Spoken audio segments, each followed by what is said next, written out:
இன்றைய சேமிப்பு குறிப்பு: வருமானம் அதிகமானால் செல்வம் வராது, சேமிக்கும் பழக்கம் இருந்தால்தான் செல்வம் வளரும். வணக்கம் நண்பர்களே, சூர்யா நிதி விழிப்புணர்வு சேனலுக்கு உங்களை அன்புடன் வரவேற்கிறேன்.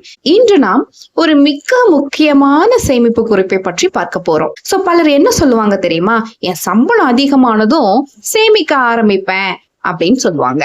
ஆனா உண்மை என்ன அப்படின்னா, அதிக வருமானம் செல்வத்தை உருவாக்காது, தொடர்ந்து சேமிக்கிற பழக்கம் தான் செல்வத்தை உருவாக்கும். உதாரணமா ஒரு சின்ன கதையை பார்ப்போமா? 2 நண்பர்கள் இருந்தாங்களாம். 2 பேருக்குமே ஒரே சம்பளம் தான். முதல் நண்பர் சொன்னாராம், எனக்கு வரக்கூடிய வருமானத்துல மீதி இருந்தா நான் சேமிப்பேன் அப்படின்னு சொன்னாராம். 2வது நண்பர் என்ன சொன்னாராம், எனக்கு வரக்கூடிய சம்பளத்துல நான் முதல்ல 10% சேமிச்சு வைப்பேன், அதுக்கு பிறகுதான் மீதம் இருக்கக்கூடிய பணத்தை நான் செலவு செய்வேன் அப்படின்னு சொன்னாராம்.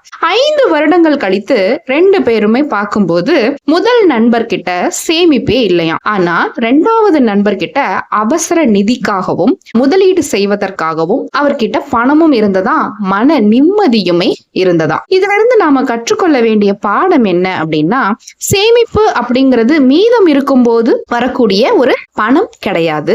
முதல்லயே நம்ம கிட்ட இருக்கக்கூடிய பணத்துல ஒதுக்கி வைக்கக்கூடிய ஒரு பணம். இந்த பணம் இப்போ நம்ம கிட்ட ஒரு 10,000 ரூபாய் சம்பாதிக்கிறோம்னா ஒரு 1000 ரூபாய் எடுத்து வைக்கணும், இல்லைனாலும் ஒரு 100 ரூபாயாவது எடுத்து வைக்கணும். இப்ப நம்ம 100 ரூபாய் தான் சம்பாதிக்கிறோம் அப்படின்னா ஒரு 10 ரூபாயாவது நாம எடுத்து ஒதுக்கி வைக்கணும். நீங்களும் இன்னைக்கே இந்த ஒரு பழக்கத்தை தொடங்குங்க. உங்க வருமானம் 10,000 இருந்தாலும் சரி, 1,00,000 ரூபாயாக இருந்தாலும் சரி, 100 ரூபாயாக இருந்தாலும் சரி, 10% தொகையை மட்டும் சேமிப்புக்காக தனியா எடுத்து வச்சிருங்க. சேமிப்பு அப்படிங்கிறது பணத்தை மட்டும் காப்பாற்றுவதில்லை, அது உங்களோட எதிர்காலத்தையும் குடும்பத்தோட பாதுகாப்பையும் காப்பாற்றுது. நினைவுல வச்சுக்கோங்க, சிறு சிறு துளிகள் சேர்ந்து பெரு வெள்ளமாகும்.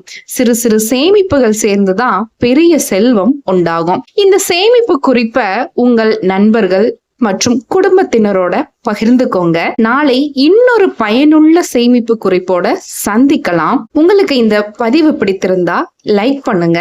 நன்றி, வணக்கம்.